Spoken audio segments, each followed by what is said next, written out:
আসসালামু আলাইকুম রহমতুল্লাহি ওয়া বারাকাতুহু। আমার প্রাণপ্রিয় কলিজার দেশবাসীগণ, আমার প্রাণপ্রিয় বিভাগীয় শহর ময়মনসিংহ শশীকান্ত মহারাজের কিছু পুরাতন স্মৃতি আপনাদেরকে দেখানোর চেষ্টা করছি। এই যে দেখুন, অনেক পুরানো একটা বাড়ি। তো আমি এসেছি আপনাদেরকে একটু দেখানোর জন্য। এই যে দেখুন, বহু পুরানো, আপনারা দেখতে পাচ্ছেন। এই যে দেখুন, তো আসলে এখানে একা একা আমার যেতে ভয়ও করছে, কারণ হচ্ছে যে কি সাপ বিচ্ছু কি আছে। যে দেখুন কত বড় বট গাছ একটা, এটা শশীকান্ত মহারাজের এই টালি বাড়িটা। এই যে দেখুন, এই যে আরেক বাইরে পেয়েছি, উনিও ঘুরে ঘুরে দেখছেন।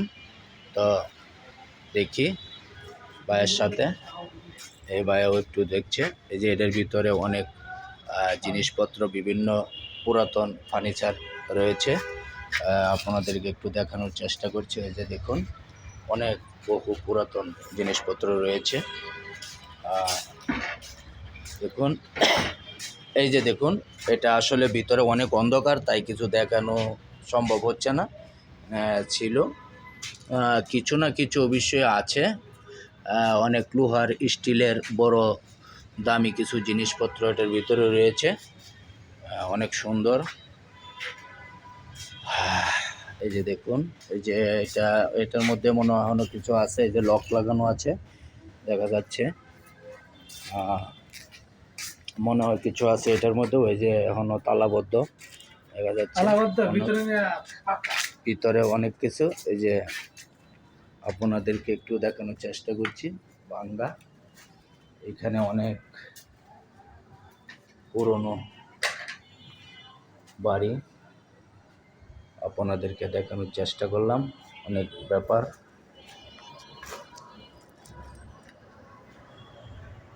অনেক পুরানো জায়গা। আসলে ভূতের বাড়ি মতন অবস্থা, ভূতের বাড়ি বললেই চলে। এখানে আসলে জনবল কিছু নেই। বহু পুরানা বাড়ি। ওরে বাবারে, দারুণ বিষয়। তো বেশি একটা ভিতরে আছে, আপনাদেরকে একটু দেখানোর চেষ্টা করছি। বহু পুরানা। এই যে আরেকটা পেয়েছি, খোলা, দরজা নেই, ভাঙ্গা। এই যে দেখুন কত বড় মাটির স্তূপ, সাপ বিচ্ছু থাকতে পারে, ভয়ঙ্কর। অনেক মাটির স্তূপ পড়ে আছে, এই যে দেখুন।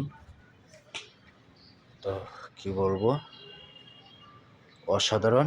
আপনাদেরকে দেখানোর চেষ্টা করলাম। যদি প্রিয় কলিজার ভাই বন্ধুগণ আপনাদের সকলের ভালো লেগে থাকে, অবশ্যই আমাকে একটু লাইক, কমেন্ট, শেয়ার, ফলো করে সকলে একটু সহযোগিতা করবেন। আরও ভালো ভালো কিছু যে আপনাদের সম্মুখে তুলে ধরতে পারি, সেই কামনা আশা নিয়ে আজকে বিদায় নিচ্ছি। আসসালামু আলাইকুম রহমতুল্লাহি ওয়া বারাকাতুহু। সকলের সহযোগিতা কামনা করছি। সকলে একটু শেয়ার করে দিবেন ইনশাআল্লাহ।